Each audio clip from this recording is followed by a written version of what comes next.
청와대 하명 수사 의혹과 관련해 검찰 조사를 앞두고 숨진 채 발견된 전직 청와대 특감반원이 검찰총장에게 미안하다는 내용의 유서를 남긴 것으로 확인됐습니다. 숨진 전 특감반원은 경찰의 김기현 전 울산시장 수사에 관여한 것으로 알려졌습니다. 정부 예산안의 법정 처리 시한이 오늘이지만 필리버스터를 둘러싼 여야 대치가 격화하면서 올해 예산안 처리도 기한을 넘길 것으로 보입니다. 여야 간사들의 예산안 심사도 끝나지 않아 심사와 본회의 처리 일정 모두 불투명한 상황입니다. 북한이 여름부터 이동식 발사대에서 미사일을 발사할 때 사용하는 콘크리트 토대를 수십 곳에 증설하고 있다고 아사히 신문이 보도했습니다. 신문은 증설된 콘크리트 토대는 ICBM 이동 발사대도 올려놓을 수 있는 규모라고 전했습니다.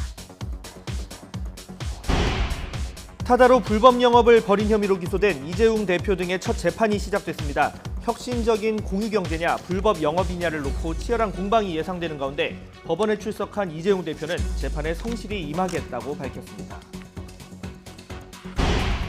2020학년도 수학능력시험 성적 발표를 이틀 앞두고 일부 수험생들이 교육과정평가원 홈페이지에서 이미 성적을 확인했다고 주장해 파장이 커지고 있습니다. 교육당국은 사실 확인 작업과 함께 대책회의를 진행하고 있습니다. 오늘 강원도 설악산 기온이 영하 12.4도까지 떨어지는 등 전국이 영하권 추위를 보였습니다. 내일 아침은 기온이 더 내려가서 서울이 영하 4도까지 떨어지겠고 밤사이 서쪽 지역에 많은 눈이 내릴 것으로 예상돼 빙판길이 우려됩니다. 네, 뉴스뉴스 2부 이어가겠습니다. 지난주 금요일 자유한국당이 필리버스터를 신청해 본회의가 무산된 뒤 국회는 그대로 멈춰섰습니다. 더불어민주당은 타협은 더 이상 없다 이렇게 못 박았고요. 한국당은 민생 법안 처리를 위해서 원포인트 본회의 열자고 촉구했습니다. 국회에 나가 있는 취재기자 연결합니다. 한현희 기자. 네, 국회입니다. 네, 지금 12시가 다 돼가고 있는데 여야 입장 여전히 좁혀지지 않고 있는 분위기죠? 네, 그렇습니다. 한국당 나경원 원내대표는 민식이법 하나만 처리하는 원포인트 본회의를 제안했습니다. 나 원내대표는 자신의 제안에 여당이 응하지 않고 있다고 재차 비판했는데요. 또 합법적인 투쟁인 필리버스터를 원천 차단하겠다는 게 민주당의 입장이라며 여당과 청와대가 대한민국을 소수 야당에게 보장된 필리버스터 권한을 틀어막는 독재 국가로 몰아가고 있다고 비판했습니다. 직접 들어보시겠습니다. 민식이법, 각종 민생 법안들이 여당의 국회 봉쇄 때문에 발을 동동 구르고 있습니다. 민식이법 통과를 위한 원포인트 국회를 열자고 제안했습니다. 왜 여당은 아직도 묵묵부답입니까? 이와 함께 조금 전 민주당 규탄대회 자리에서는 연동형 비례대표제와 공수처 설치 등에 대해 민주당 이인영 원내대표에게 공개 토론을 제안하기도 했습니다. 이에 대해 민주당은 진정성이 있는지 의문이란 입장을 밝혔습니다. 더는 한국당에 끌려다니지 않겠다는 의지를 분명히 한 건데요. 이인영 원내대표는 한국당과의 협의는 필리버스터를 철회하고 국회를 정상적으로 운영하겠다고 공개 약속을 한 경우에만 가능하다고 못 박았습니다. 또 원포인트 국회 역시 문제의식은 다르지 않지만 필리버스터의 수단으로 역이용될 가능성이 있는 만큼 한국당의 철회 약속이 있어야 한다는 입장을 분명히 했습니다. 직접 들어보시겠습니다. 같은 법안에 대해서 다시는 필리버스터를 하지 않겠다는 확약을 분명하게 해야 합니다. 자유한국당이 우리의 이 건설적인 제안마저 필리버스터의 수단으로 역이용할 가능성이 있기 때문입니다. 네, 지금 청와대 하명 수사 의혹에 대한 공방도 지금 주말 새 더 뜨거워졌는데요. 야당의 공세 오늘도 이어지고 있죠. 네, 그렇습니다. 이번 사건과 한국당이 반대하고 있는 공수처 설치를 연결지어서 비판 수위를 높여가고 있습니다. 한국당 나경원 원내대표는 검찰 수사를 앞두고 숨진 채 발견된 수사관을 언급하면서 현 정권 들어 타살성 자살이 끊이지 않는다고 주장했습니다. 또 이른바 백원우 별동대가 측근의 죄는 덮고 상대편에게 없는 죄를 뒤집어 씌우겠다는 공수처의 축소판이란 생각이 든다고 강조했는데요. 그러면서 여당은 국정조사를 의혹을 즉각 수용하라고 촉구했습니다. 황교안 대표 역시 의혹들이 공작 정치와 권력형 부패의 전형이라며 이에 대한 수사를 받고 또 검찰을 무력화하기 위해 공수처를 무리하게 강행하는 것이란 의구심이 든다고 비판했습니다. 바른미래당 손학규 대표는 적폐청산을 무기로 초기 국정을 장악했던 문재인 정권의 비위가 계속 드러나고 있다고 지적하며 청와대는 사실을 밝히는 데 적극 협조하고 또 검찰은 대한민국 정치에 정의를 세운다는 심정으로 철저히 조사해 주길 바란다고 밝혔습니다. 이런 가운데 김기현 전 울산시장은 청와대가 불법적으로 선거에 개입한 만큼 지난해 울산시장 선거는 무효라며 선거 무효 소송을 제기하기로 했습니다. 지금까지 국회에서 YTN 한현입니다. 김기현 전 울산시장에 대한 이른바 하명 수사 의혹과 관련해 전직 청와대 특별감찰반원이 어제 검찰 조사를 앞두고 숨진 채 발견됐습니다. 가족과 지인 등에게 남긴 자필 메모에는 윤석열 검찰총장에게 죄송하다는 언급도 포함된 것으로 파악됐는데요. 김 전 시장 첩보 생산 과정 등을 잘 아는 핵심 인물에 대한 조사가 어려워지면서 검찰의 수사 일정에도 차질이 불가피해 보입니다. 취재기자 연결하겠습니다. 박기환 기자. 네, 서울중앙지검입니다. 청와대 특별감찰반에서 일했던 검찰 수사관이 숨지는 안타까운 일이 발생을 했는데 참고인 조사를 앞둔 시점이었죠? 네, 그렇습니다. 청와대 특별감찰반원으로 파견됐던 현직 검찰 수사관 A씨가 어제 오후 3시쯤 서울 서초동에 있는 지인의 사무실에서 숨진 채로 발견됐습니다. 현장에서는 가족과 지인 등에게 남긴 자필 메모 여러 장이 발견됐는데요. 이 가운데는 윤석열 검찰총장에게 죄송하다는 언급도 포함된 것으로 파악됐습니다. A 수사관은 올해 초까지 청와대 민정비서관실에서 일했다가 2월쯤 검찰로 복귀했습니다. 최근까지 유재수 전 부산시 경제부시장에 대한 청와대의 무마 의혹을 수사하는 서울 동부지검 형사 6부에서 근무해온 것으로 알려졌습니다. A 수사관은 청와대 근무 당시 백원호 전 민정비서관 지휘를 받는 특별감찰반에서 일한 것으로 전해졌는데요. 김 전 시장에 대한 경찰 수사를 전후해 직접 울산을 찾아 수사 상황을 확인했다는 의혹을 받는 2명 가운데 1명으로 알려졌습니다. 어제 김기현 전 울산시장 관련 하명 수사 의혹에 대한 참고인 조사를 앞두고 있었는데요. 하지만 조사를 3시간여 앞둔 시점에서 극단적 선택을 한 것으로 보입니다. 네, 숨진 A 수사관이 수사 초기 단계에서 상당히 중요한 인물로 보이는데요. 검찰 수사도 영향을 받을 수밖에 없겠군요. 네, 그렇습니다. 숨진 A 수사관은 앞서 말씀드린 것처럼 백원호 전 비서관 밑에서 특감반원으로 일했습니다. 검찰은 당시 김 전 시장 관련 첩보 입수와 생산 과정에서 청와대가 어떤 역할을 했는지, 그리고 민정비서관실이 직무 범위를 넘어 선출직 공무원인 김 전 시장을 별도로 감찰했는지 등을 들여다보고 있는데요. A 수사관은 이런 과정을 가장 잘할 것으로 보이는 핵심 참고인이었다고 볼 수 있습니다.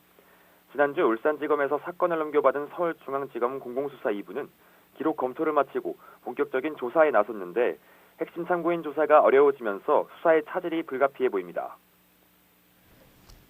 그럼 검찰 수사 앞으로 어떻게 진행될 것으로 전망됩니까? 네, A 수사관 말고도 당시 상황을 알 수 있는 위치에 있는 관계자들은 여럿 있습니다. 예정보다 더디더라도 백원호 전 비서관과 함께 일했던 경찰 출신 등 다른 특감반원들에 대한 조사가 먼저 진행될 것으로 보입니다. 이후 이광철 선임행정관 그리고 백 전 비서관 등을 상대로 한 조사가 이뤄질 전망입니다. 이와 별도로 서울중앙지검은 전문 공보관을 통해 A 수사관과 관련해 유가족들에게 애도를 표한다고 밝혔습니다.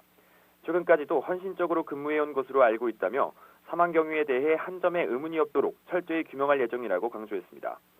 A 수사관과 함께 청와대 특감반에서 근무했던 김태우 전 수사관도 자신의 유튜브 채널에 고인의 명복을 빈다는 제목의 영상을 올리고 극단적 선택에 안타까움을 전했습니다. 그러면서 백 전 비서관을 겨냥해 사람을 도구로 쓰지 말라며 진작에 책임졌으면 이런 일이 생기지 않았을 거라고 말했습니다. 지금까지 서울중앙지검에서 YTN 박견입니다. 렌터카 기반의 차량 호출 서비스 타다가 불법 인지를 두고 오늘부터 본격적인 법정 공방이 시작됐습니다. 이재용 대표는 첫 재판에 앞서서 재판에 성실히 임하겠다는 짧은 소감을 밝혔는데요. 직접 들어보시죠. 오늘 첫 재판이신데 지금 심정 어떠십니까? 네, 재판에 성실히 임하겠습니다. 요즘 혁신이다, 불법이다 논란이 좀 많잖아요. 이 부분에 대해서도 어떤 입장이신지 한 말씀 해주세요. 네, 재판에서 다 말씀드리겠습니다. 저도 열심히 성실하게 임하도록 하겠습니다. 감사합니다. 소비자 물가가 4개월 만에 상승세로 돌아섰습니다. 통계청의 소비자 물가 동향을 보면 11월 소비자 물가 지수는 104.87로 1년 전과 비교해서 0.2% 상승했습니다. 소비자 물가가 상승세로 돌아선 건 지난 7월 이후 4개월 만인데요. 통계청은 저물가를 이끌어오던 농축수산물과 석유류 가격의 하락폭이 11월에는 다소 줄어들면서 소비자 물가 상승률이 소폭 상승으로 돌아섰다고 설명했습니다. 소비자 물가 상승률은 지난 9월 사상 첫 마이너스를, 또 10월에는 0.0%에 머물렀습니다. 올 수능 성적 발표를 이틀 앞두고 한국교육과정평가원 홈페이지에서 일부 수험생들이 미리 성적을 확인하는 사태가 벌어졌습니다. 수험생들은 어젯밤 한 수험생 커뮤니티 사이트에 수능 성적표를 미리 발급받았다는 글이 올라왔고, 이후 1시간에서 2시간여 만에 다른 사이트에서도 점수를 확인했다고 인증하는 글들이 잇따라 올라왔다고 주장했습니다. 성적 확인은 기존 성적 이력의 연도를 2020으로 바꾸는 시기여서 재수생 등만 가능했던 것으로 알려졌습니다. 평가원 관계자는 사실관계를 확인 중이라면서 일부 응시생이 봤다는 성적이 실제 성적을 본 것인지도 확인이 필요하다고 말했습니다. 평가원은 이에 따라 오늘 오전 9시부터 관계자들이 모여서 회의를 진행하고 있는 것으로 알려졌습니다.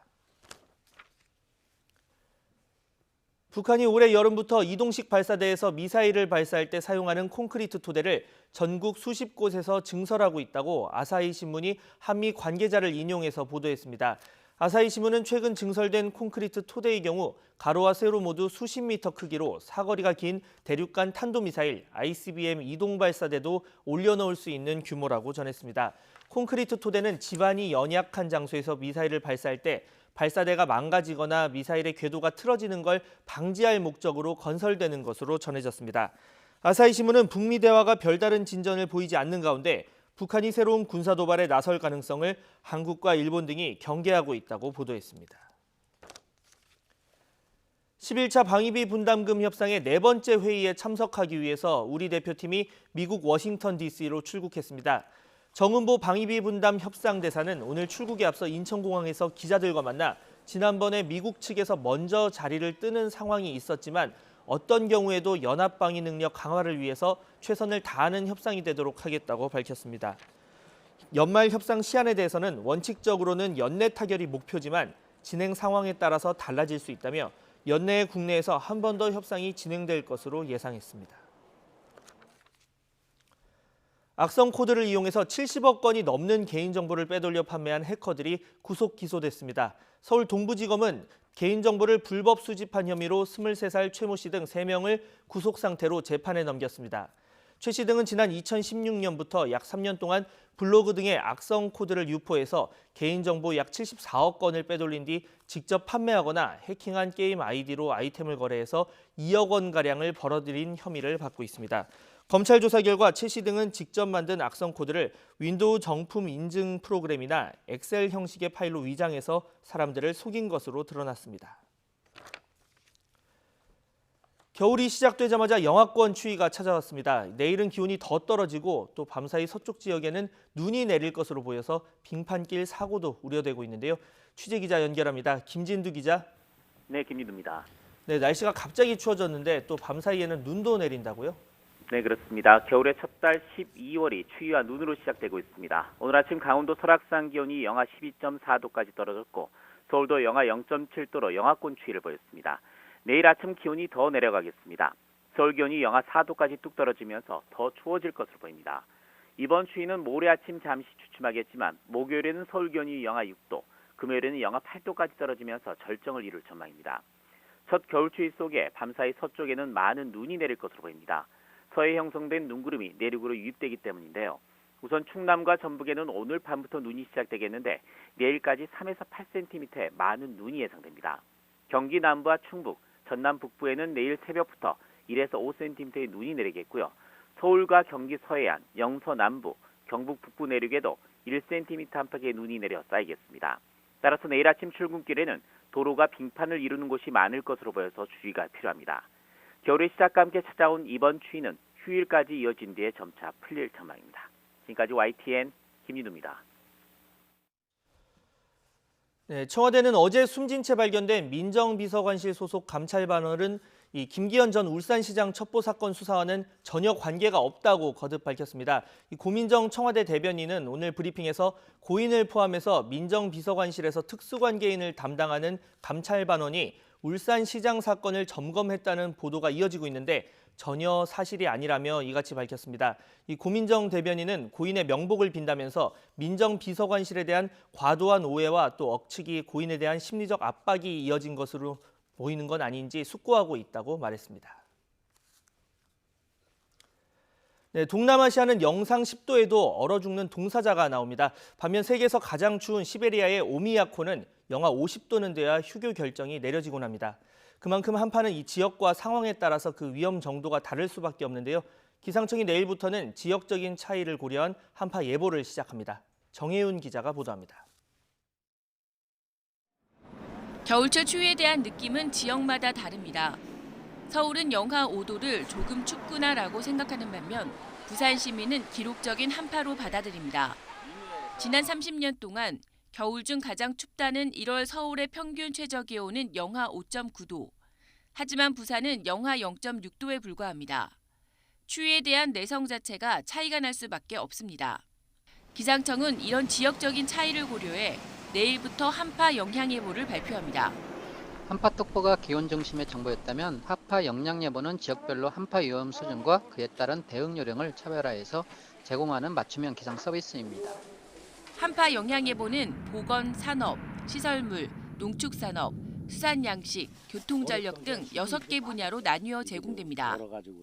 한파 위험 경보 단계는 관심, 주의, 경고, 위험 4단계로 나뉘는데 보통 주의는 한파주의보와 경고는 한파경보와 연계돼 발표됩니다. 하지만 지역별 기준을 적용하면 영하 5도의 경우 서울은 한파 위험 경보 단계에 들지 않지만 부산에는 관심 경보가 발령되는 겁니다. 또 6개 분야별 대응이나 대처 요령도 지역별로 자세하게 안내됩니다. 한파 영향 예보는 한파 위험 경보가 관심 단계 이상일 때 기상청 날씨 누리와 모바일 웹에서 확인할 수 있습니다.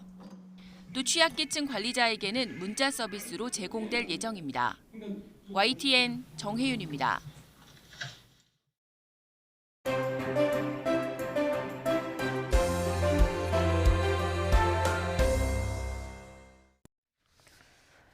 네, 2019년의 마지막 달인 12월이 됐습니다만 국회는 모든 게 멈춘 듯 보입니다. 지난해 12월 사상 처음으로 패스트트랙에 태워진 유치원 3법이 숙려 기간을 채우고도 연내 국회 처리가 불투명해졌고요. 여야간 이견이 없었던 민식이법도 사정은 마찬가지입니다.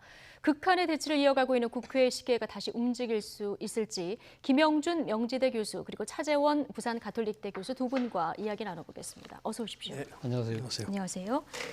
자, 국회가 이번에는 필리버스터 대치 전국에 멈춰섰습니다. 여야는 오늘도 출구 없는 치킨 게임을 이어가고 있는데요. 민식이법 통과를 외치던 부모들의 간절한 바람 또다시 좌절됐습니다. 이 사태의 책임은 누구에게 있는 걸까요? 관련 영상 먼저 보고 오시겠습니다.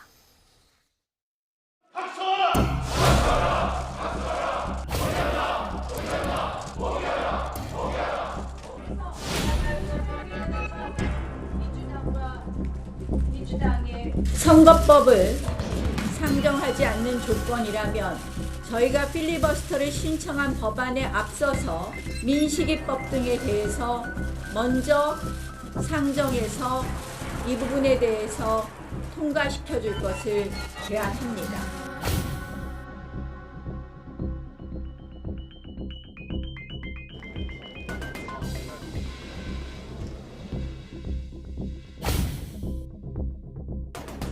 (20대) 국회가 끝날 때까지 법안을 일체 처리할 수 없게 만드는 역사상 전무후무한 국회 봉쇄 음모입니다.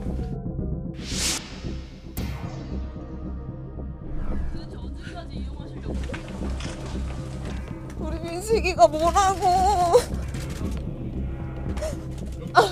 왜 이렇게 우리를 이용하는?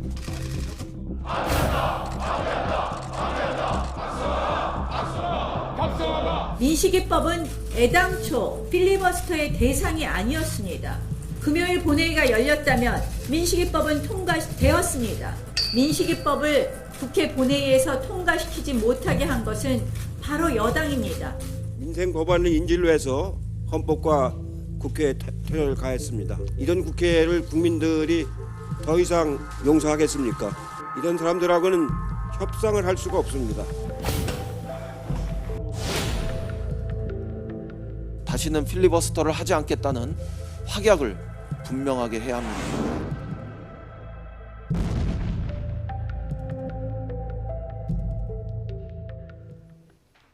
네, 국회가 멈춰선 이유, 민주당은 한국당 탓이라고 하고 한국당은 민주당 탓이다. 이 얘기를 좀 듣고 왔습니다. 자, 하나씩 좀 따져보면 김영준 교수님, 일단 뭐 여야 모두에게 책임이 있겠습니다만은 그렇습니다. 한국당이 금요일에 199개 법안 모두에 필리버스터를 걸었거든요. 이 이유는 어떤 겁니까? 일단 필리버스터는 합법적인 그 권리예요. 네. 2016년 2월 달에도 테러 방지법을 가지고 당시 야당이었던 민주당이 필리버스터를 했지 않습니까? 이제 예. 두 가지 면에서 지금 이제 쟁점이 될 수 있는 거죠. 하나는 뭐냐면 단일한 건에 대해서 필리버스터를 적용한 게 아니고 199개 건에 대해서 필리버스터를 모두 다 하다 보니까 예. 이것은 결국은 다른 의도가 있는 게 아니냐. 그게 조금 전에 여쭤보신 것과 마찬가지로 선거법과 그리고 공수처법은 이제 패스트트랙에 지정이 됐는데요. 12월 3일 결국 내일이면은 자동 부의가 된 거고요. 물론 11월 27일 날 선거법은 자동 부의가 됐어요. 언제든지 이제 국회의장의 의지에 따라서 그건 처리할 수가 있기 때문에 이것을 이제 막기 위한 고육책이죠. 예. 전무후무한 그러한 나름대로의 전략을 세운 거라고 저 보고요. 예. 두 번째는 뭐냐면 팩트로 얘기하면 본회의가 무산된 거는 결국은 한국당에 의해서 본회의가 무산된 것이 아니고 예. 뭐 의결 정족수 미충족으로 해서 결국은 본회의가 예. 못 열렸기 때문에 팩트로 얘기하면 필리버스터에 지금 그 나경원 원내대표가 얘기한 것처럼 민식이법은 포함이 돼 있지를 않죠. 그러나 예. 지금 많은 국민들이 생각을 할 때는 결국은 필리버스터를 통해서 그러니까 공수처법을 포함해서 선거법, 패스트트랙 지정 법안을 막기 위해서 민생 법안을 볼모로 삼은 게 아니야라고 네. 하는 여론이 훨씬 더 강하게 작용되고 있기 때문에 예. 뭐 합법적 권한이라든지 아니면 나름대로의 그 자유한국당이 얘기하는 부분이 있지만 여론은 자유한국당 쪽보다는 이게 굉장히 민생 법안을 빨리 처리하라는 것 쪽으로 좀 예. 모아주고 있는 상황이 아닌가 생각을 좀 합니다. 그러니까 아이들 안전 법안까지 좀 처리가 안 되다 보니까 여론이 좀 악화되는 네. 이런 상황인데 민주당에서는 법질극이다 이런 표현까지 좀 나온 상황이거든요. 근데 한국당이 이렇게 쟁점 법안에만 필리버스터를 하는 게 아니라 전체를 다 건 이유 있겠죠?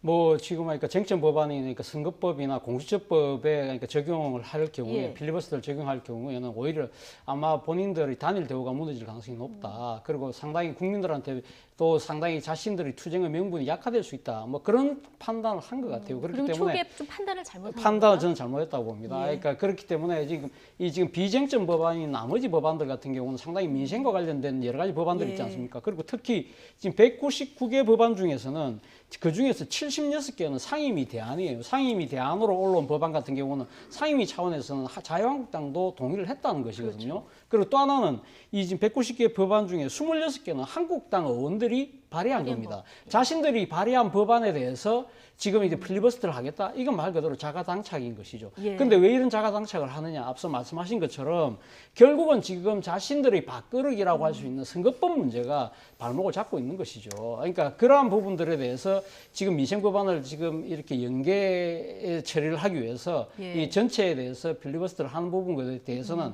뭐 밥그릇 정치라는 강한 비판을 받아도 저는 뭐 할 말이 없는 것이 아닐까.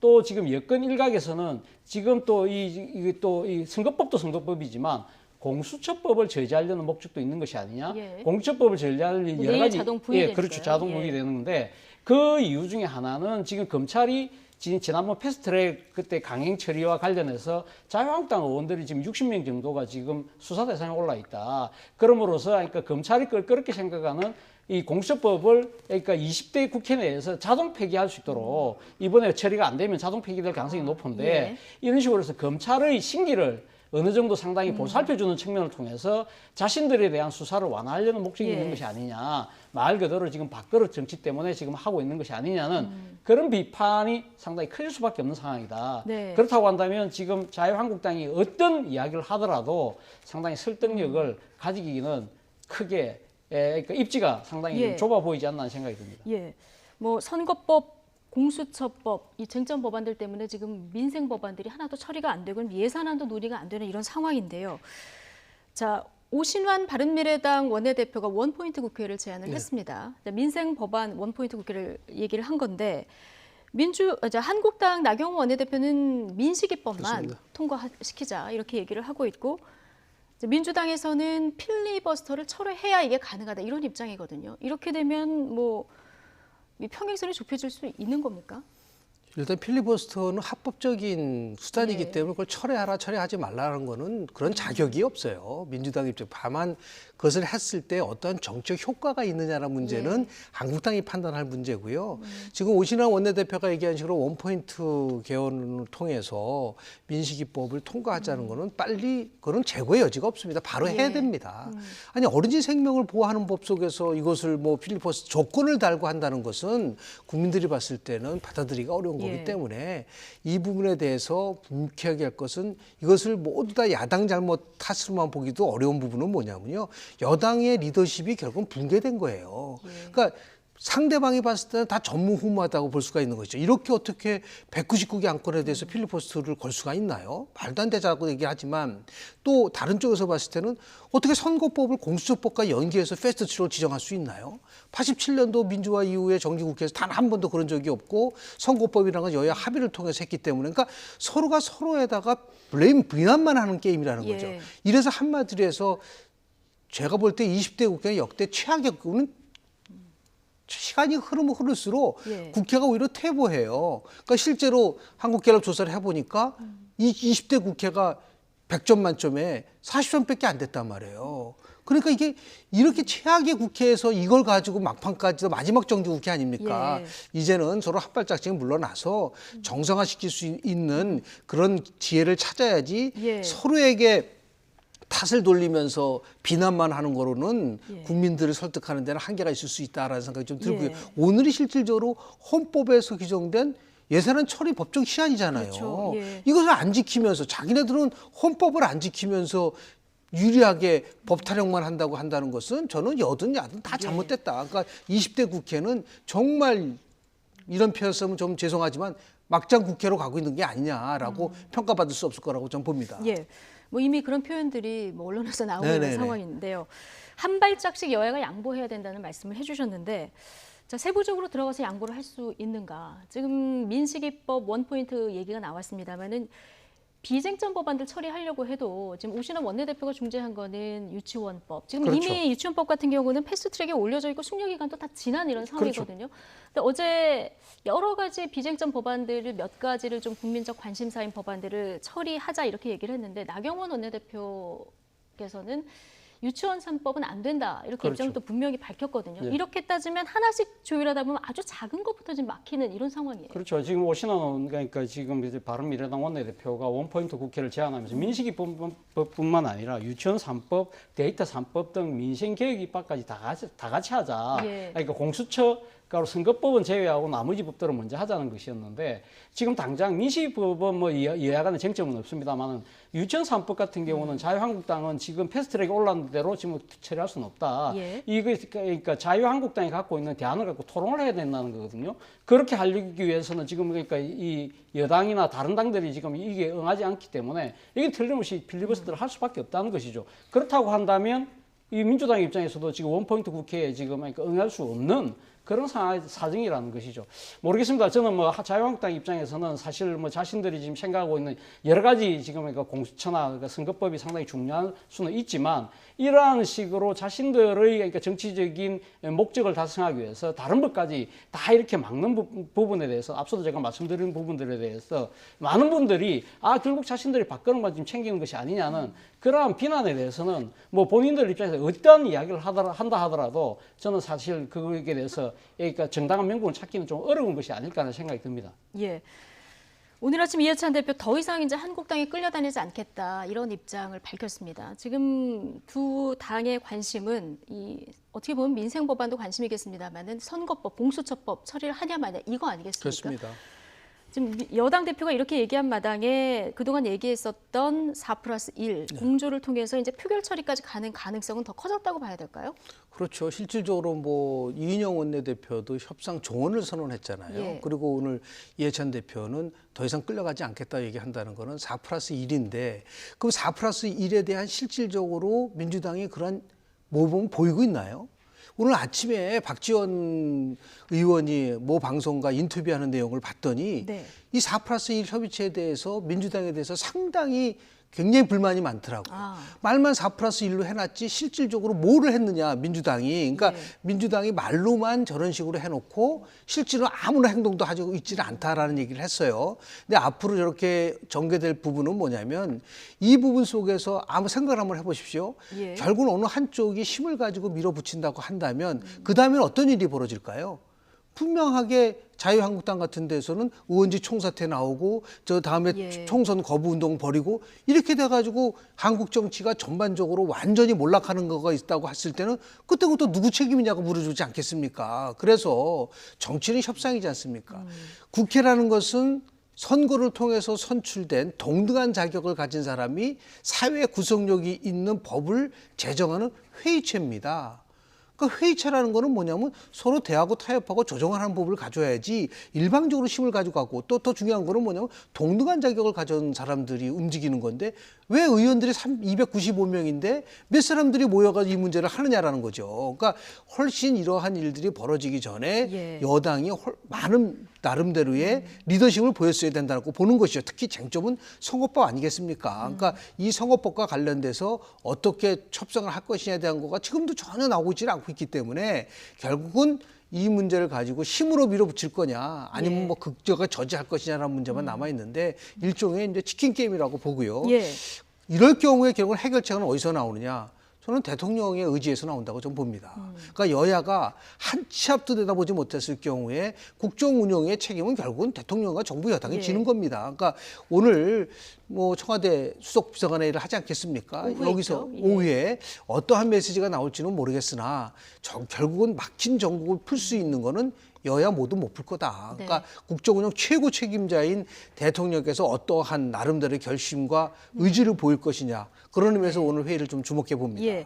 국회에서는 이 치킨 게임을 풀 수 없다. 대통령이 나서야 된다. 해법은 대통령이다. 이런 얘기를 해주는데 차재원 교수님이 보시기에 이 국회에 막혀있는 압력상을 뚫고 나올 해법은 어떤가요? 글쎄요. 저는 뭐 대통령께서 그러니까 꽉 막혀있는 국회를 풀 수 있는 요술방망이라고 갖고 계신지는 의문입니다. 사실 지금 대한민국 정치에 있어서 대통령이 권한이 상당히 큰 건 사실이죠. 그러나 국회에서 여러 가지 쟁점 현안들이 꽉 막혀있는 상황에서 과거식으로 대통령의 말씀 한마디로 모든 것이 풀린다? 이런 것은 오히려 정치의 후퇴 아닌가요? 차라리 제가 생각했을 때는 지금 그러니까 이 자유한국당이 199개 법안에 대해서 필리버스터를 걸 때 이러한 그 자체가 상당히 독단적이고 상당히 무리한 그러한 정치적 행위였다는 것이죠. 사실 뭐 저는 뭐 이 상황에 대해서 여당의 책임이 전혀 없다고는 말하고 싶지는 않습니다. 그럼에도 불구하고 자유한국당이 왜 좀 더 비판을 받아야 된다는 측면이 있냐면 지금 어떤 식으로도 지금 상당한 시간이 그동안 경과할 동안 이 자유한국당을 제외한 나머지 정당들 같은 경우 테이블로 돌아와라. 정치협상 테이블이라는 걸 만들어놨지 않습니까? 이 부분에 대해서 전면적으로 패스트트랙을 원천 무효시키고 난 뒤에만 들어오겠다는 식의 아주 강경한 자유한국당 태도 자체가 오히려 나머지 당들의 강경한 측면을 더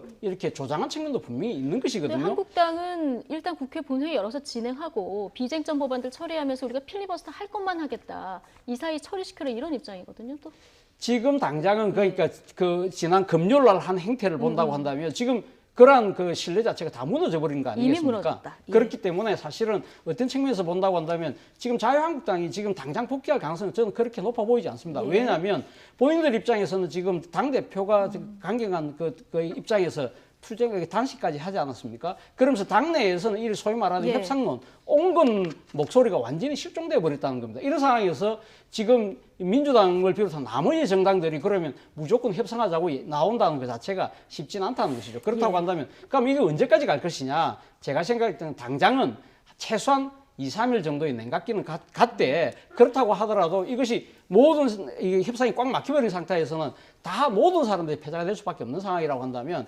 그러한 상황에서 국민적 여론이 상당히 그러니까 압박으로 작용을 한다면 저는 여야가 결국은 머리를 맞대는 수도 있다. 물론 이 과정에서 대통령의 역할은 분명히 필요하겠지만 대통령이 모든 것을 다 해결할 수 있다는 그런 식의 문제 해결 방식도 저는 좀 문제라고 생각합니다. 일단은 협상의 주체들이 테이블로 모여 앉아야 이 다음 일이 진행이 될 텐데요. 이 가능할지 모르겠습니다.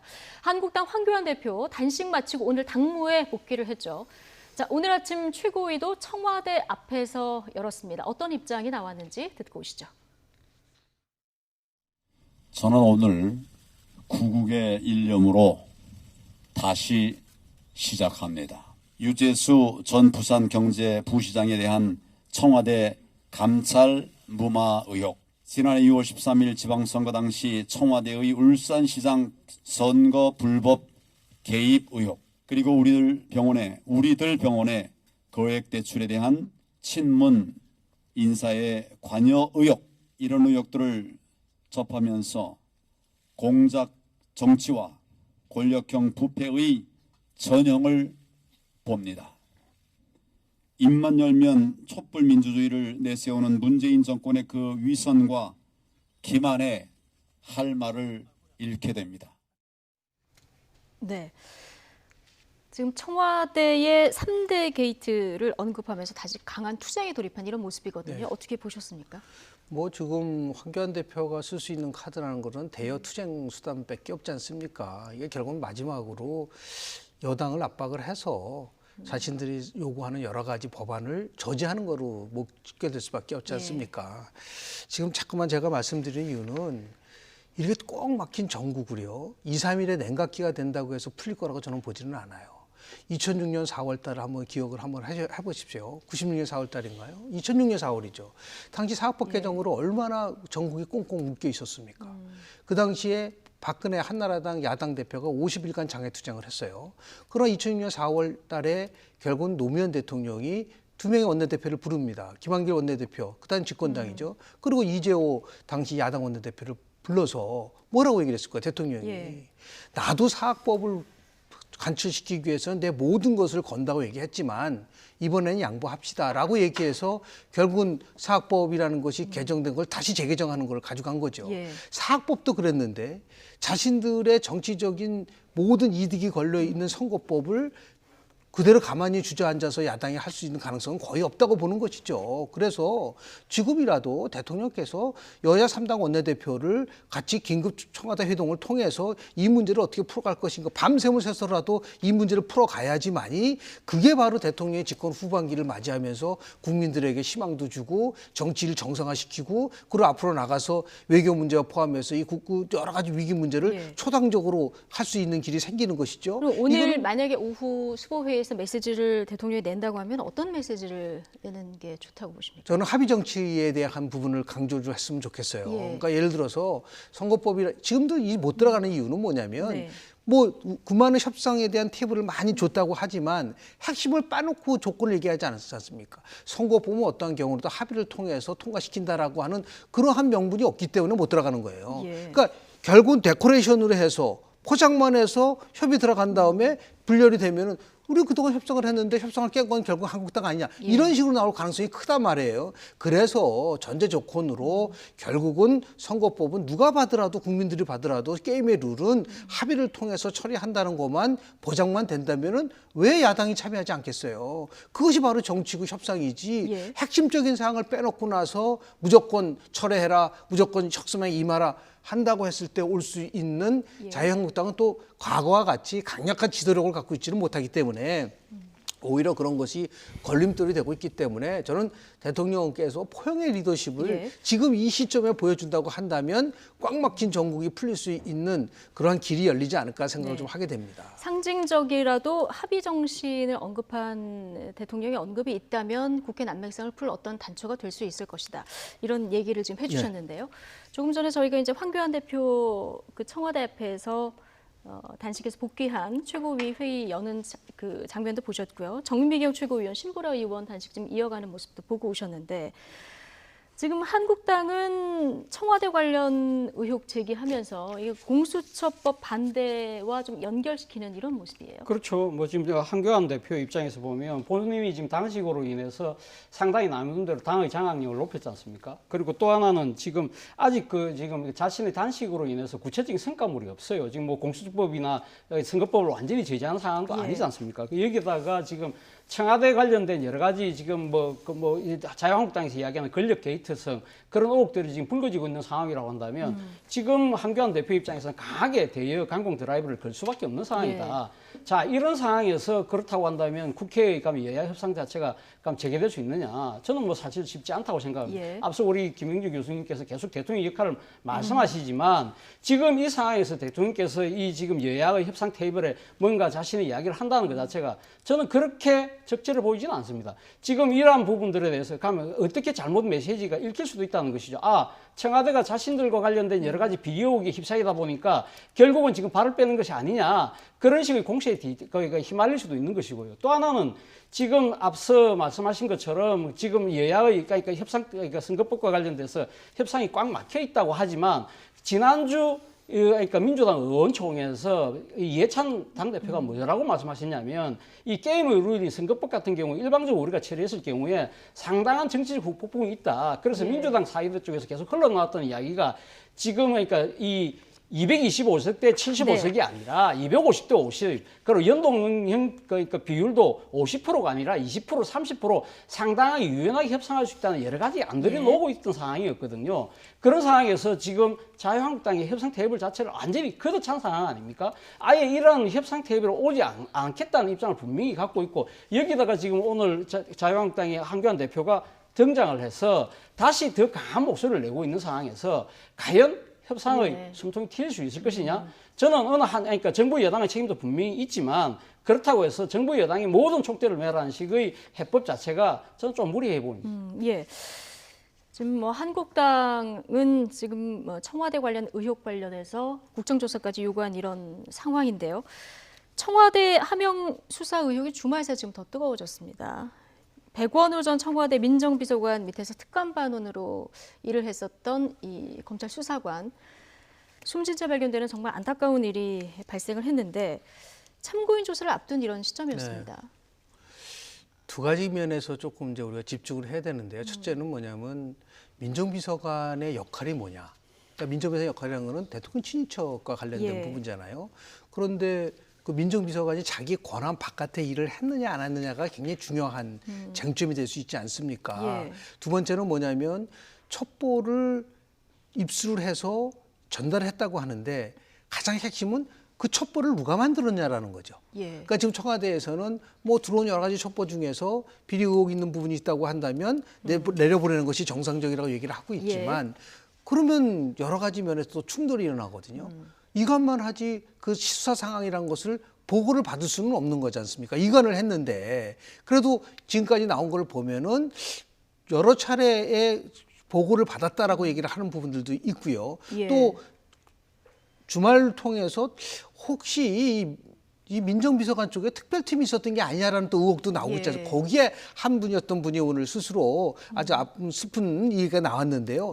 이것은 제가 볼 때는 청와대가 얘기하는 부분들과 경찰이 얘기하는 것과 백원우 지금 전 민정비서관이 얘기하는 거와 말이 다 이게 다른 부분들이 있어요. 근데 이것을 자꾸만 무슨 뭐 검찰의 정치 의도를 갖고 한 거라든지 이렇게 또 다시 가져가고 또 결국은 공수처법을 포함해서 검경 수사권 조정을 막기 위해서 그런 것이다라고 하면서 검찰을 압박을 하기 시작을 한다고 한다면 글쎄요, 이거는 국민들이 어떻게 판단할지는 모르겠지만 여하튼 팩트를 중심으로 해서 하나씩 문제를 풀어가야 되는데 검찰이 이 부분에 대해서 정확한 그 나름대로 진상조사를 못하면요. 역대 국회에서 볼 때 이것은 국정조사로 밖에 갈 수가 없다. 그러니까 그래서 아마 검찰은 자신들이 살기 위해서라도 이 부분에서 집중을 할 수밖에 없는 저는 구조라고 좀 봅니다. 어쨌든 이 A 수사관, 검찰 수사 과정에서 굉장히 중요한 참고인이었던 것도 맞는데요. 게다가 이 수사관 포함해서 백전 비서관 특감반이 울산 경찰청을 방문했던 상황이 드러나면서 더 이제 공방이 치열해졌었는데 또 왜 방문했을까 여기에 대한 의문점도 들었고요. 이와 관련해서 지난 금요일 노영민 비서실장 고래고기 사건 때문에 검경 불협화음을 해소하려고 방문한 거다 이런 해명을 내놓기도 했습니다. 잠시 듣고 오시죠. 자기 업무 소관에 속하지 않는 그런 사람에 대한 선출직 공직자에 대한 불법적인 감찰을 하고 감찰한 적이 없습니다. 그 내용을 김기현 씨에 대해서 그 감찰한 내용을 적이 없고 심지어는 민정비서관실 직원들이 직접 수사를 담당하는 경찰 현장에 내려가서까지 접촉을 하고 여러 가지 얘기를 했다는 겁니다. 이번에서 뭐 보고 받으신 거 있습니까? 네, 일단 지금 민정특감반이 울산 현장에 갔던 그 이유는 고래고기 사건 때문에 검찰과 경찰이 서로 다투는 것에 대해서 이런 그 부처 간의 불협화음을 좀 어떻게 해소할 수 없는가 해서 내려갔다라는 말씀을 드리고요. 네, 일단 차재용 교수님, 네. 고래고기 사건이 도대체 뭐길래 이렇게 궁금해하시는 분들 있을 것 같아서 어떤 일이었습니까? 사실 고래고기 사건 중앙에는 별로 알려지지 않은데요. 그러니까 울산 지역에는 상당히 뜨거운 쟁점이었던 상황입니다. 울산하면 고래가 많이 잡히잖아요. 그렇죠. 지금 그 고래는 인위적으로는 포획은 못하지만 쳐놓은 그물 같은데 걸릴 경우에는 그렇게 할 수 없이 잡힌 고기들은 그러니까 처분할 수 있는 것이거든요. 그러니까 이렇게 잡힌 고기가 자신들이 그냥 쳐놓은 그물에 그냥 잡힌 고기다 그렇게 주장을 했고. 그래서 그러니까 경찰은 그것이 아니라 상당히 고의적으로 그러니까 이걸 고래를 잡은 것이라고 했는데 검찰은 그러니까 불법 포획이 아니라고 해서 그 고래에 잡힌 고기를 다시 업자에게 넘겨준 것이죠. 그러니까 그 업자는 그걸 팔아서 막대한 이득을 받고요. 이 상황에서 이 경찰 입장에서는 이 담당 검사가 업자와 뭔가 이 조금 뭐 석연치 않은 관계가 있는 것이 아닐까라고 하면서 그 담당 검사에 대한 그러니까 수사를 진행했죠. 근데 공교롭게도 그 담당 검사가 해외 연수가로 해서 또 밖에 나가고 없는 겁니다. 그러다 보니까 이 상황에서 검찰에 대한 경찰의 수사 자체가 지지부진한 상황이었죠. 이 상황에서 상당히 그러니까 검찰과 경찰이 적극적으로 대립하면서 상당한 그 지역 차원에서는 상당한 갈등이 일어났던 것이죠. 울산에서는 굉장히 관심이 그렇죠. 많았죠. 그래서 이 부분과 관련해서 지금 노영민 비서실장은 청와대에서 그러한 부분을 나름대로 파악해서 갔다는 거 아닙니까? 지금 민정비서관실에서 지금 하고 있는 여러 가지 그러니까 업무 중에 하나가 대통령 친인척 관리도 있지만 국정의 그러니까 이에 대한 여론 동향도 포착하는 것이 있다. 그런 차원에서 갔다는 아마 설명인 것 같아요. 그럼에도 불구하고 검찰과 경찰의 근원 문제 때문에 벌어진 문제라고 한다면 제가 생각했을 때 민정비서관이 아니라 차라리 법무비서관실에서 가야 되는 것이 아닐까. 그런 측면에서 본다고 한다면 청와대 노영민 비서실장의 설명 자체도 상당히 조금 납득하기 어려운 측면이 분명히 있다는 겁니다. 근데 이 문제가 지금 여론 동향을 파악할 만큼 민정비서관실에서 내려갈 만큼 중요한 문제인가. 여기에서는 또 이견들이 있는 것 같은데요. 실은 저것을 알기 위해서 울산으로 내려간 비서관이 오늘 그 어저께인가요? 목숨을 끊은 A 비서관과 같은 비서관 아닌가? 같은 동일인물 아닌가요? 맞습니다. 그렇다고 한다면은 저 석연찮아요. 아직 저 굉장히 지극히 단순한 사건을 가지고 알아보기 위해서 갔다 왔었던 A 비서관이 스스로 목숨을 끊었다. 그런 부분 속에서 명쾌한 대답이 나오기가 좀 어렵고요. 지금 말씀하신 것처럼 그것이 꼭 민정비서관에 있는 A 비서관이 가야 될 부분인가에 대한 부분 속에서도 의문이 또 제기될 수밖에 없는 거고요. 이런 여러 가지 종합적인 거를 봤을 때는 분명한 것은 석연치 않은 부분들이 좀 많이 있어요. 이것을 어떻게 명쾌하게 잘 정리를 해야 될 텐데 벌써 이거는 뭐 검찰의 수사 그리고 더 심한 경우는 국정조사까지 가야 될 수밖에 없는 아주 굉장히 권력과 그 연관된 부분 속에서 특히 이것이 선거 개입 부분이기 때문에 더 악성 아닙니까? 다른 것도 아니고 그렇다고 한다면 이것을 만약에 청와대가 이 부분 속에서 계속해서 뭐 비호하는 차원이라든지 아니면은 뭐 다른 이유 때문에 스스로 목숨을 끊었다는 식으로 오늘 청와대 비서관이 대변인이 얘기했지만 그것도 어떻든 간에 국민들이 설득하는 데 있어서의 한계가 있을 수가 있기 때문에 항상 말씀을 드리지만 권력과 관련된 사건이 터지면 정직이 최상의 정책이다. 그러니까 정직하게 모든 것을 얘기를 하는 것으로서 그 문제를 해결할 수 있는 그런 지혜가 필요할 거라고 저는 봅니다. 네, 이 고래 고기를 둘러싼 검경 갈등 때문에만 내려간 것이냐, 아니면 지금 울산시장 첩보 사건 수사를 위해서도 내려간 것이냐, 지금 야당에서는 이런 의혹을 보내고 있는 상황인데요. 청와대에서는 조금 전에 이제 논평이 나왔는데요. 민정비서관실 감찰 반원, 이 울산시장 수사와 전혀 관계가 없다. 그리고 울산시장 사건 점검했다는 보도도 이 감찰반원이, 숨진 감찰반원이 점검했다, 이 보도도 사실이 아니다. 이렇게 분명히 입장을 밝혔는데 아직까지 밝혀진 거는, 정확히 밝혀진 건 없는 거죠. 그렇죠. 지금 뭐 이 극단적 선택을 한 A 수사관 자체가 지난 울산지검에서 이 관련된 조사를 받을 때 자신은 울산 경찰청에 가서 이 사건과 김기현 당시 울산시장과 관련된 수사를 뭐 점검한다든지 그런 적은 없다고 지금 주장을 했다는 거 아닙니까? 그러나 지금 뭐 언론 보도에 보면 지금 A 수사관이 사실 그 부분을 점검을 했다. 그런 측면 때문에 상당히 그러니까 이 극단적인 선택을 한 것이 아닐까라는 뭐 추측을 내놓고 있습니다만, 오늘 청와대는 지금 이 당시 이 A 수사관이 그 관련되지 않았다고 이야기하기 때문에 상당히 지금 모든 사항들이 상당히 지금 엇갈리고 있는 것 같습니다. 그래서 이 부분에 대해서는 결국은 뭐 지금 진실을 밝히는 것은 검찰의 몫이 아닐까라는 생각이 듭니다. 예. 오늘 이 A 특감반원 사망 이후에 메모 형식의 유서 일부도 공개가 됐는데, 여기에 이제 윤석열 총장에게 미안하다, 이런 내용이 담겨 있거든요. 여기에 대해서는 여야의 평가들이 좀 엇갈리게 나오고 있는데, 민주당 민병두 의원은 검찰의 이 부분도 사실 가족밖에 모르는 건데 언론에 또 흘리는 거다, 이런 의혹의 시선을 보냈습니다. 어떻게 보십니까? 피의사실 공표를 포함해서 검찰만이 알아야 될 부분들이 자꾸만 나오니까 당연히 뭐 이런 식으로 이제 문제 제기할 수 있는 부분들도 있겠죠. 그러나 문제는 저게 노출됐다는 것보다도 왜 미안하다고 그랬을까에 대해서는 여러 가지 해석이 가능하지 않겠습니까? 이제 그런 부분이라든지요. 그렇게 해서 조금 전에 앵커께서 말씀을 하셨지만 지금 저희가 얘기하는 거나 또 청와대가 얘기하는 거나 다 그거는 어떤 면에서 보면 추론과 남은 합리적으로 의심하는 거 이상이라도 아니지 않습니까? 어느 것이 맞다고 보기가 어려워요. 그래서 빨리 이 부분에 대해서는 검찰이 수사를 해야 되는데, 다만 조금 전에 말씀드린 것처럼 검찰 수사를 하는 속에서 압박감을 느낄 수 있는 그러한 말들은 해서는 안 된다. 그렇게 되면 또 그 문제를 가지고 논쟁이 벌어지지 않겠습니까? 그런 면에서 봤을 때 이 부분, 특히 대통령이 윤석열 총장한테 임명장을 주면서 그랬었지 않습니까? 살아있는 권력에 대해서 아주 굉장히 소신을 갖고 수사하라고까지 했기 때문에 그런 상황 속에서는 이제 뭐 검찰이 이 부분을 가지고 뭐 눈치 보지 않고 어떻게 성실하게 그리고 또 정확하게 수사를 해서 국민에게 알릴 것이냐라는 그쪽으로 이제 넘어간 거라고 봐요. 저는 그래서 언론이나 청와대도 그 부분 속에서는 좀 인지할 필요가 있지 않나 생각합니다. 오늘 김기현 전 울산시장은 청와대가 불법적으로 선거에 개입한 거다, 그래서 선거 무효 소송을 제기하겠다, 이런 입장까지 밝힌 상황인데요. 자, 당시 이 사건을 수사했을 때 울산지방경찰청장이 이제 황운하, 지금 현 대전경찰청장인데요. 명예퇴직을 하고 내년에 이제 총선에 나오려고 했는데 이게 지금 무산이 된 이런 상황이에요. 그렇죠. 검찰 수사를 받고 있기 때문에 그러니까 명예퇴직이 경찰 규정상 안 된다. 그렇게 됐다는 거 아닙니까? 그런데 이 부분에 대해서 황운하 대전 경찰청장 입장에서 봤을 때는 직업 선택의 자유, 헌법이 규정하고 있는 직업 선택의 자유를 심하게 그러니까 지금 훼손하고 있다. 그래서 본인은 헌법 소원을 하겠다는 거거든요.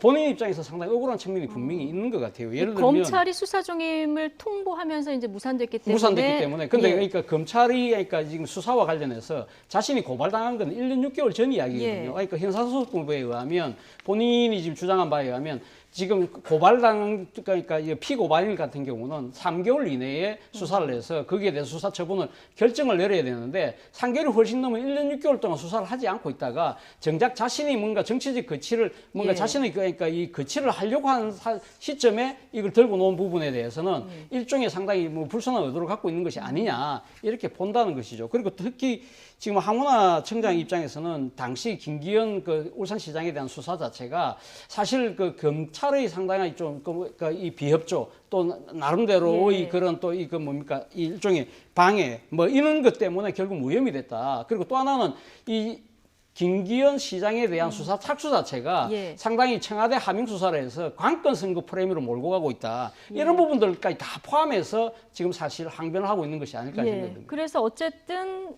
검찰이 수사 중이기 때문에 지금 명예퇴직이 안 됐고 내년 총선에는 나가기 어려운 이런 상황이 되는데 총선 관련해서 좀 거취가 주목되는 분이 또 한 분 계십니다. 김의겸 전 청와대 대변인인데 논란이 됐었던 흑석동 상가 건물 팔고 차액은 기부하겠다 이런 입장을 밝혔어요.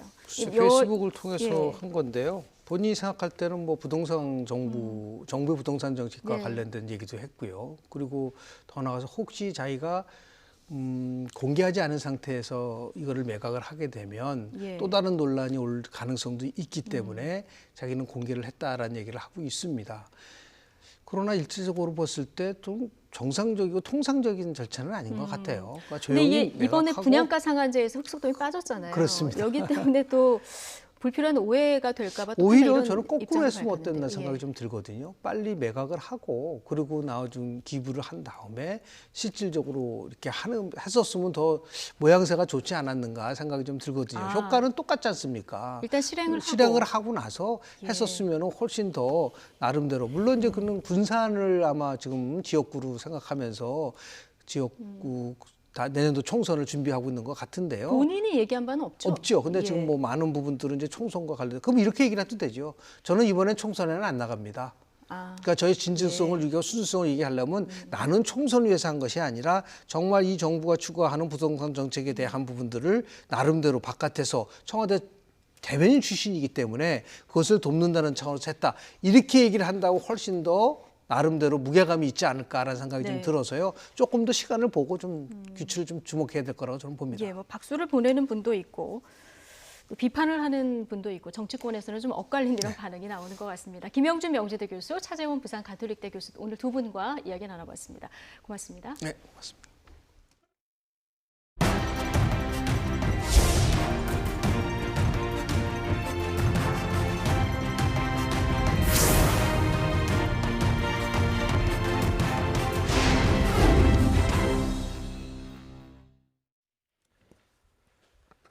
자, 90년대 대입 합격자 발표 날의 모습입니다. 지금이야 이 클릭 몇 번만으로 확인을 할 수 있지만 예전에는 그 대학의 운동장에서 이 게시판에 붙은 명단을 저렇게 직접 확인을 해야 했는데요. 당시에는 서울대 의대보다 물리학과가 더 점수가 높은 적도 있었고 또 인기대학 공대는 지방 의대보다 점수가 높았습니다. 하지만 IMF를 계기로 모든 게 바뀌었습니다. 지금은 서울과 지방국립대 의대가 상위권을 독차지하고 그 뒤에야 이 다른 과의 이름을 찾을 수가 있습니다.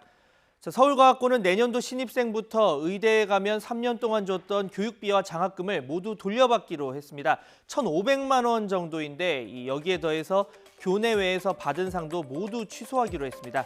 그 배경과 의미를 짚어보겠습니다. 네, 과학고 등 이 영재학교는 관련법에 따라 국립이나 공립으로 운영이 됩니다. 과학인재 양성을 위해서 세금이 들어가는 건데 이 과학고를 거친 의대 진학에 대한 비판이 나오는 이유입니다. 강남 목 좋은 곳에 자리 잡은 성형외과나 이 피부과 의사를 만드는데 과학영재학교 세금이 들어갈 필요는 없는 겁니다. 그동안 이 과학고 측도 손을 놓고 있지는 않았습니다. 이 교사 추천서를 써주지 않거나 또 입시 요강에 의대에 진학할 경우 불이익이 있다 이런 점을 명문화했지만 서울과학고는 그래도 매년 20% 정도의 학생이 꾸준히 의대에 진학했습니다. 정말 과학자가 되고 싶었지만 과학고에 가지 못한 차점자들이 기회를 박탈당한 겁니다. 기초과학이나 공학 분야의 연구자를 양성해서 국가 경쟁력을 제고하는 게 설립 목적 중에 하나죠. 근데 과학경제는 별도로 육성하는 게 필요하다라는 공감대가 형성돼 있기 때문에 막대한 국가 예산이 투자되는 거고 그런데 국민 세금으로 수준 높은 교육을 받은 후에 그걸 기반으로 의대에 진학하는 거 이거는 일종의 먹튀입니다. 네, 물론 교육비와 이 장학금 환수가 충분한 대책은 아닐 겁니다. 이 1,500만 원이 큰 돈이지만 또 누군가는 내면 그만이다 이렇게 생각을 할 수가 있거든요. 자, 그렇다고 이 과학고 학생의 의대 입학 자체를 금지할 수 있느냐? 직업 선택의 자유를 침해해서 위헌 요소가 있습니다. 그 지원금 발행 조치를 마련한다 하더라도 대학에서 학점으로 의대 애들을 선점하려는 그런 조치가 해결되지 않는다고 한다면 이 조치는 사실은 이제 아무 쓸모가 없는 조치가 되는 거죠. 의대 선발 방식이 정말 그 의학 전문 인력을 양성하는데 적합한 선발자 방식으로 변화돼야 한다. 단지 지금 우리나라 수학 잘하는 애들이 다 의대를 가지 않습니까? 물론 입시 제도를 손본다고 100% 해결될 문제는 아닙니다. 이공계 인재들에 대한 처우 문제, 어제 오늘 얘기가 아닌데요. 이 아이들의 장래 희망에서 과학자가 순위권 받게 된 건 아주 오래전 일이죠. 문제는 이제는 부모 역시 자녀에게 과학자가 되기를 더는 바라지 않는다는 겁니다. 실제 이 설문조사를 보면 의사는 초등생 학부모가 바라는 아이의 장래 직업 1위, 그리고 중고교 학부모는 3위를 차지했지만 과학자는 초등생 학부모 6위, 중고등학교 학부모는 순위권 밖이었습니다.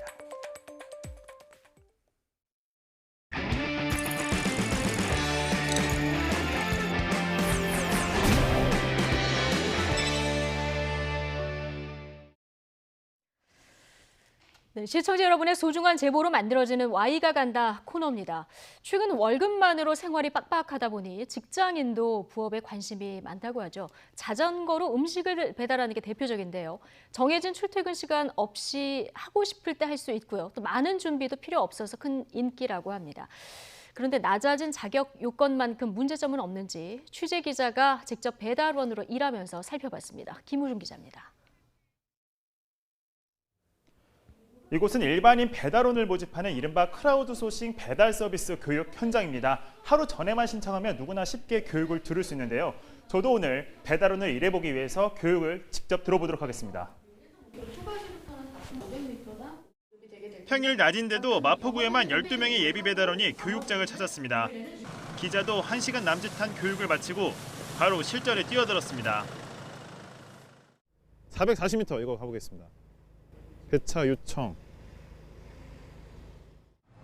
힘차게 페달을 밟지만 좁은 골목길에 있는 음식점을 찾는 것부터 쉽지 않습니다. 잠깐만, 잘못한 것 같은데. 경로를 이탈하여 재검색합니다. 배달 음식을 받은 뒤부터는 본격적인 시간과의 전쟁입니다. 줄어드는 시간만큼 조급함은 커지지만 기다리는 이 찰나의 순간이 저한테는 억겁의 시간 같아요. 퇴근길 도로는 초보 배달원에게 결코 호락호락하지 않습니다.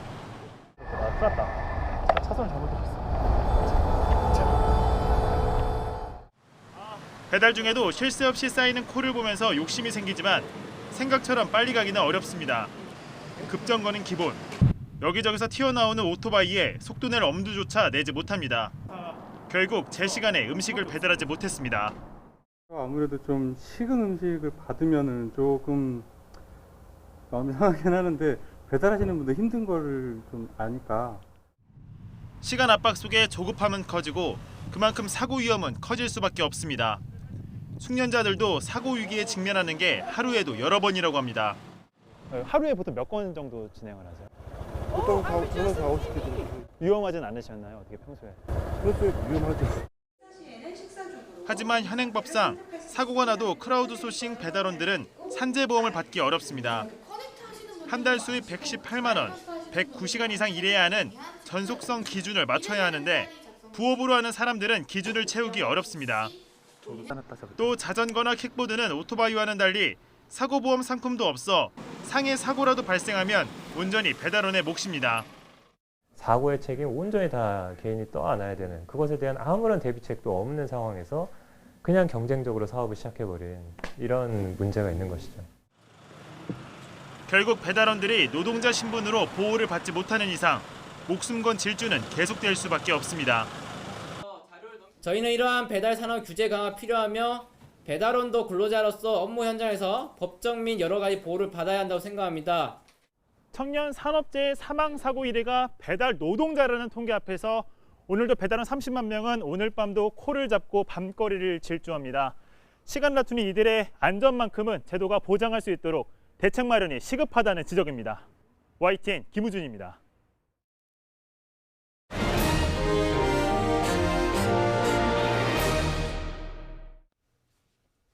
지난달 정부의 분양가 상한제 대상 지역 선정 등 정부 규제에도 불구하고 서울 아파트 가격이 지난해 9.13 대책 이후 14개월 만에 가장 큰 폭으로 올랐습니다.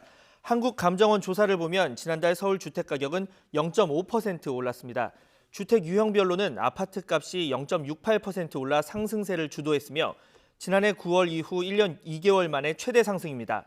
특히 서울 아파트 전셋값은 지난달 0.41% 올라 지난 2015년 12월 이후 월 단위로는 4년여 만에 최대폭으로 상승했습니다. 수입해서 판매한 16개 차종 12,053대에서 제작 결함이 발견돼 자발적 리콜이 진행됩니다. 국토교통부는 아우디 폭스바겐 코리아의 티구안 2.0 TDI BMT 등 4개 차종 8,455대는 에어백이 정상적으로 펴지지 않을 가능성이 확인됐다고 밝혔습니다. 또 FCA 코리아의 지프 체로키 1,859대는 엔진 제어 장치의 소프트웨어 오류 때문에 기어가 5단에서 4단으로 바뀌고 차량 속도가 줄어들 때 주행 중 시동이 꺼질 가능성이 확인돼 리콜에 들어갑니다. 또 한불모터스에서 수입 판매한 푸조 5008 1.5 블루 HDI 등 3개 차종 834대는 여분 타이어 고정 지지대 불량으로 확인됐습니다. 포르쉐 코리아 파나메라 등 4개 차종 442대 역시 에어백 결함, 스카니아 코리아 크루베, 카고 등 2개 차종 196대는 주차 브레이크 문제가 확인돼서 주차 시 사고 발생 위험이 있었습니다. 올해 대학 수학능력시험 성적 발표를 이틀 앞두고 한국교육과정평가원 홈페이지에서 수험생들이 미리 성적을 확인하는 사태가 벌어졌습니다. 수험생들은 어젯밤 한 수험생 커뮤니티 사이트에서 수능 성적표를 미리 발급받았다는 글이 올라왔고 이후 1시간에서 2시간 만에 다른 사이트에서도 수능 성적을 확인했다고 인증하는 글들이 잇따라 올라왔다고 주장했습니다. 성적 확인은 기존 성적 이력의 연도를 2020으로 바꾸는 식으로 가능했던 것이어서 이 재수생 등만 가능했던 것으로 알려졌습니다. 평가원 관계자는 사실관계를 확인 중이라면서 일부 응시생이 봤다는 성적이 실제 성적을 본 것인지도 확인이 필요하다고 말했습니다. 평가원은 오늘 오전 9시부터 관계자들이 모여서 회의를 진행하는 것으로 알려졌습니다. 현재 평가원 수능 성적 증명서 홈페이지는 접속이 불가능한 상태입니다. 만일 해당 방법이 사실로 밝혀진다면 이 수능 성적 공지 형평성과 또 성적 공지 사이트 보안 문제 등에서 문제 제기가 잇따를 전망입니다. 이석증 환자가 매년 증가하는 가운데 특히 여성 환자가 남성의 2.4배나 되는 것으로 나타났습니다. 국민건강보험공단 조사 결과 이석증으로 진료를 받은 환자는 지난 2014년 30만 명에서 지난해 37만 명으로 최근 5년간 연평균 4.8% 증가했습니다. 성별로는 여성 환자가 더 많아서 남성의 2.4배가 넘었습니다. 연령대로는 특히 중장년 여성 환자가 많아서 50세 이상 여성의 경우 1.8%가 이석증 진료를 받은 것으로 나타났습니다. 이석증은 귀 속에서 평형 감각을 담당하는 전정기관에 얹어져 있는 이석이 떨어져 나와서 움직일 때마다 반고리관을 자극해서 어지럼증이 생기는 질환입니다.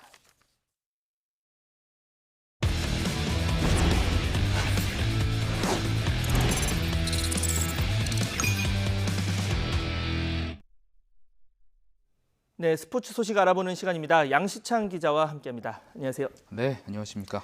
네, K리그가 드디어 이 38라운드 모두 끝났는데 정말 어느 때보다 말도 많고 정말 화제가 있었던 그런 시즌이었죠. 그렇습니다. 역대급이라는 표현을 흔히들 많이 쓰는데 올 시즌 K리그에 가장 어울리는 단어가 아닐까 생각이 듭니다. 마지막 날까지 역대 가장 짜릿한 승부가 쏟아졌다 해도 과언이 아닙니다. 어제 38라운드 어제가 마지막 경기였는데 우승팀을 포함해서 상위 스플릿 6팀 중 5개 팀의 순위가 어제 정해졌습니다. 자, 아무래도 가장 관심은 이 1위 다툼, 전북과 울산의 이 각자 다른 팀을 그렇죠. 상대했지만 정말 이 비가 오는 날 정말 울산 팬들 많이 울었을 것 같아요. 네, 뭐 영화 같은 결과라고 이미 보도가 많이 나왔는데요.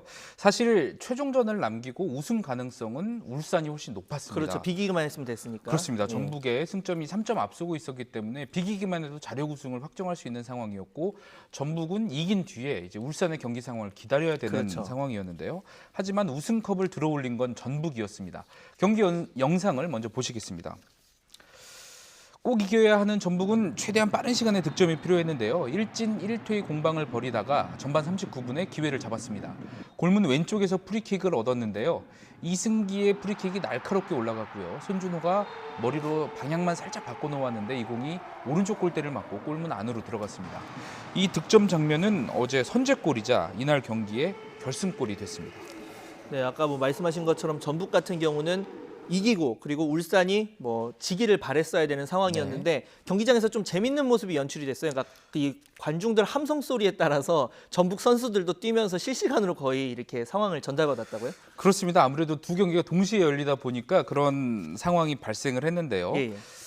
관중들은 물론이고 그 울산 전북 벤치에 있는 선수나 코칭 스태프들까지도 울산 경기 상황을 계속 모니터하는 장면이 화면에 포착되기도 했습니다. 관중들은 시시각각 울산 구장 상황을 휴대전화로 보면서 울산이 골을 먹힐 때마다 큰 소리로 함성을 질렀습니다. 전주구장 상황과 관계없이 함성이 터져나왔기 때문에 말씀대로 선수들도 포항이 이기고 있었다 이런 상황을 알 수 있었는데요. 특히 후반 중반에는 포항이 쐐기골을 넣은 소식이 전광판을 통해서 전해졌거든요. 그야말로 전주성이 뜨겁게 달아올랐습니다. 이동국 선수는 경기 중 팬들의 함성에 소름이 돋았다고 이야기했는데요. 이 선수의 우승 소감을 직접 들어보시겠습니다. 여기 와서 첫 번째 우승 이후에 이런 감격스럽고 감동을 받은 게 좀 오랜만인 것 같아서 오늘 이렇게 우승은 정말 예견하지 못했던 그런 우승 같아서 너무 감격스럽습니다. 네, 누군가에겐 희극이지만 또 누군가한테는 비극인데 이 울산 경기를 보면은 사실 진 것도 그렇지만 골을 먹히는 과정이 대부분 큰 실수 때문에 이 두 골이 들어갔단 말이에요. 굉장히 팬들 입장에서 허탈할 것 같아요. 그렇습니다. 전반까지만 해도 잔치집 분위기였다가 후반에 갑자기 초상집으로 바뀌었습니다. 특히 결정적인 실책 장면들이 큰 아쉬움을 남겼는데요. 전반 26분 포항의 선제골도 사실 실책이 빌미가 됐습니다. 이 장면이죠. 네, 윤영선이 송민규에게 공을 빼앗겼죠. 위험한 상황이 연출됐고 팔로세비치 슈팅을 거쳐서 완델손의 골이 터졌습니다. 근데 이 장면보다 더 아쉬움을 남긴 건 국가대표 골키퍼 김승규의 실책입니다. 네, 지금 또 이 장면이죠. 네, 직접 스로인한 공이 어이없게도 포항 허용준에게 갔고 허용준이 비어있는 골대로 침착하게 골을 넣었습니다. 사실 2대1 상황만 해도 울산이 한 골을 넣으면 무승부가 되는 경기였기 때문에 기회는 있었거든요. 하지만 이 장면은 승부의 추를 확실하게 기울게 하는 결정적인 순간이었습니다. 울산은 결국 후반 추가 시간에 페널티킥까지 내주고 허무하게 경기를 마쳤습니다. 14년 만에 온 기회거든요. 참 허무하게 우승 기회를 눈앞에서 놓쳤습니다. 14년 전이면 아마 이천수 선수가 MVP 받을 때 같은데 정말 안타깝게 기회를 놓쳤습니다. 자, 동해안 더비라고 보통 하는데 울산과 포항 또 가깝잖아요. 근데 6년 전에 이어서 이번에도 또 공교롭게 포항이 울산의 발목을 잡은 격이 됐네요. 그렇습니다. 6년 전이죠. 2013년 상황이 어제도 그대로 반복이 됐습니다. 당시에도 울산은 무승부만 해도 우승할 수 있는 상황이었는데 후반 추가 시간에 통안에 결승골을 내주고 우승이 좌절됐거든요. 김승규는 당시에도 울산의 골키퍼였죠. 당시는 포항이 역전 우승의 주인공이 됐지만 올 시즌은 전북 우승의 씬 스틸러 역할을 한 것이 아닌가 이런 생각이 드는데요. 올 시즌 울산은 유독 포항에 약했습니다. 4번 맞붙어서 1승 3패를 기록했는데요. 울산이 기록한 패가 총 5패거든요. 그중에서 3번을 포항한테 진 겁니다. 이 경기 중 한 경기만 이겼거나 비겼더라도 어제 같은 상황이 오지 않았을 텐데 어떤 축구의 라이벌전 또 상대성이 얼마나 무서운지 깨닫게 해주는 거의 기록입니다. 천적이네요, 천적. 그렇습니다. 포항은 마지막 경기에서 대승을 거두면서 울산을 주저앉혔을 뿐만 아니라 다득점에서 앞서면서 대구를 5위로 끌어내리고 4위로 시즌을 마쳤습니다. 네, 또 관심을 끈 경기가 이 아시아 챔피언스리그 출전권을 놓고 또 다툰 이 서울과 대구의 경기였는데 이 경기에서 서울이 웃었죠? 그렇습니다. 서울과 대구는 올 시즌 K리그의 흥행을 짊어지면서 최고의 화제를 몰고 다닌 두 팀인데요. 서울은 지난 시즌 일부 잔류를 놓고 승강 플레이오프까지 가는 아주 험난한 여정을 거쳤죠. 잔류에 성공했는데 올 시즌은 3위로 반등에 성공하면서 체면을 세웠습니다. 시즌 초중반만 해도 1위를 위협했었거든요. 하지만 중반 이후부터는 양강구도를 형성한 전북과 울산에 밀려서 우승권에서 멀어졌고요. 돌풍을 일으킨 대구에 쫓기면서 아시아 챔피언스 리그 출전권이 걸린 3위도 사실 위태로웠습니다. 하지만 마지막 경기에서 대구와 외나무다리 승부 끝에 무승부로 3위를 확정했습니다. 최용수 감독의 지도력이 평가를 받고 있고요. 또 내년 1월에 열리는 플레이오프를 통해서 3년 만에 아시아 챔피언스 리그 본선 복귀를 노릴 수 있게 됐습니다. 대구는 최종 결과는 좀 아쉬움이 남지만 시즌 내내 대성공을 거뒀거든요. 대구를 축구의 도시로 변화시켰다 이런 평가까지 받고 있습니다. 올 시즌 리그 한 경기 평균 관중이 1,700여 명인데요. 서울과 전북이 이은 3위고요. 예. 지난해 3천여 명에 불과했던 점을 고려하면 엄청난 흥행물에 성공한 것으로 볼 수 있겠습니다. 이른바 대팍으로 불리죠. 축구 전용구장인 대구은행파크 개장과 또 경기력에서도 괄목할 만한 성장을 거뒀다는 평가를 받습니다. 조광래 전 국가대표 감독이었죠. 대구FC 사장이 2년 안에 대권에 도전하겠다. 이런 포부를 밝혔는데요. 꿈을 이룰지는 끝까지 지켜봐야겠습니다. 네, 오늘 저녁 이 K리그 시상식도 관심 있게 지켜보시면 좋을 것 같고요. 지금까지 스포츠부 양시창 기자와 함께했습니다. 수고하셨습니다. 겨울의 시작부터 추위의 기세가 정말 심상치 않습니다. 오늘 서울의 아침 기온은 영하 0.7도로 영하권 추위가 이어졌는데요. 한낮인 지금도 서울 기온이 2도 선에 머물고 있고요. 찬바람 때문에 체감 온도는 이보다 3도에서 4도가량은 낮은 상태입니다. 이렇게 급격한 기온 변화에 면역력이 떨어지기 쉬운 만큼 옷차림을 따뜻하게 해주시는 게 좋겠습니다. 오늘 전국에 가끔 구름만 많은 가운데 충남 서해안과 호남 서해안, 제주 산간에는 비나 눈이 내리겠습니다. 그리고 밤사이 서울을 비롯한 그 밖의 내륙 곳곳으로도 눈이 내리기 시작하겠는데요. 내일까지 충남과 전북 지역에는 최고 8cm의 제법 많은 양의 눈이 오겠고요. 경기 남부와 충북, 전남 북부에도 최고 5cm, 서울을 비롯한 그 밖의 내륙에도 1cm 안팎의 눈이 내려 쌓이겠습니다.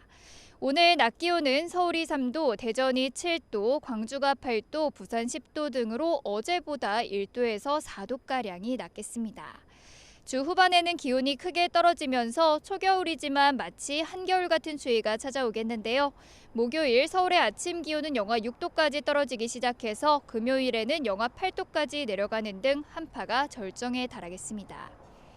찬 공기가 남하하면서 오늘과 내일은 곳곳에 눈이 내려 쌓이겠고요. 많은 곳에 빙판길이 우려되고 있습니다. 교통 안전에도 각별히 유의하시기 바랍니다. 지금까지 서울 상암동에서 YTN 신미림입니다. 네, 월요일 뉴스 마치겠습니다. 잠시 뒤 더 뉴스가 이어집니다. 시청해주신 여러분 감사합니다.